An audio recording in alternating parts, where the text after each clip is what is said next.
So let's move ahead with question number 24. Can you explain SharePoint workflows?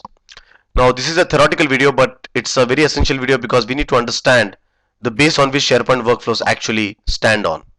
So what we'll do is that we will just go through some theory of SharePoint workflows in this video, and in question number 25 and 26 we will look into more of practical videos of SharePoint workflows. If you have keenly observed, you will see that one of the important things about SharePoint is that it uses a lot of existing Microsoft technologies and then leverages upon it. For example, it uses ASP.NET and builds its site pages, etc. It uses IIS to host itself. It uses SQL Server to store its localized and globalized information. So in other words, SharePoint uses a lot of existing Microsoft products and it has built this whole collaboration tool, that is SharePoint. Now, when we talk about SharePoint workflows, even they are also not different. SharePoint workflows basically uses Windows workflow as the base and adds to it content-centric workflows. Now, when we say content-centric workflows, that means that they are human workflows. For example, you can make a workflow called as approve and disapprove in Windows workflow. Now, when you attach this workflow in SharePoint, you need to attach to a content type like student or something, or like invoice. Now what happens is this approve becomes student passed, the disapprove becomes student failed, and in the same way probably for invoice content type, the approve can become invoice paid and the disapprove can become invoice not paid. So in other words, what we can conclude is that SharePoint workflows are human workflows. They are attached to contents. They are attached to lists and documents. So let's revise.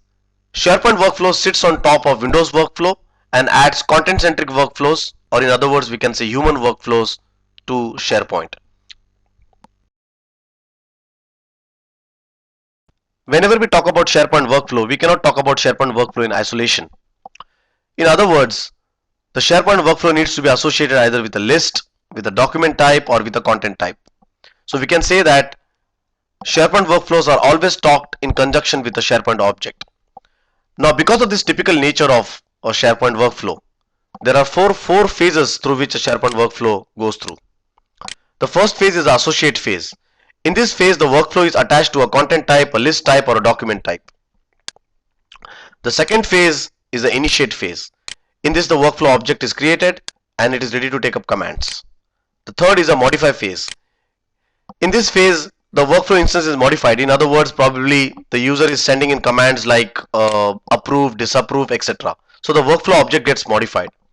And finally is the completed phase where the workflow object is terminated.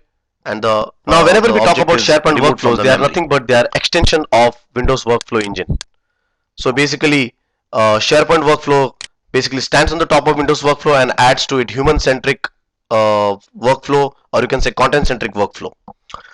So how does it happen?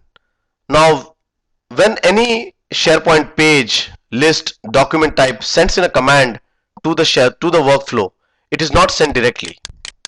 It is basically sent through the WSS. So WSS basically acts as a layer or encapsulates all the nitty-gritties of the Windows workflow runtime. So it acts as a layer in between the Windows workflow runtime and your SharePoint objects.